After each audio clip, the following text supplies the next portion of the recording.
pwede kitong interpret as holy instruction na kasing katapat ng Bible.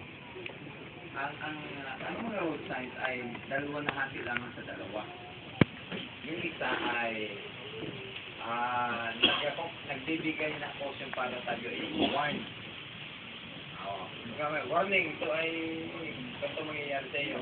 Pero hindi lahat ng road signs ay para sa warning. Meron ding sa yung pagtuturo na puntahan mo. Part sign o kaya ay hospital na sign. Diba? Ganito din ang Bible. Dito makapili tayo sa ayon dun sa sakay. Sabi ni Lynn, kanya-kanyang interpretation. Maraming may isa, madalawa, o minsan sabi natin yung tatlo yung akin dyan. Depende sa karanasan niya. Pero ito lahat, nagre-reflect lamang kung papaano tayo i-handle natin yung mga road signs na particular natin. Kung tayo i-trap, kasi may iba sa amin na interpretation na slippery ay ako ay victim nito eh. Sabi ng victim ako, malari ako nagbibigat, kahit nagkakamali. Ayun ang kanilang doon, pananaw. Okay. Sa iba, do not enter. Alam mo mali. Oo eh. Huwag lang pumasok. Meron naman mga nagde-venture.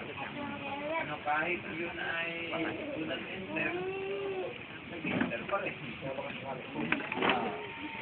Kaya lang, yung magiging resulta kung ano man ang pinili natin, yun ang magiging ano tayo sa kasalukuyan at sa inaharap.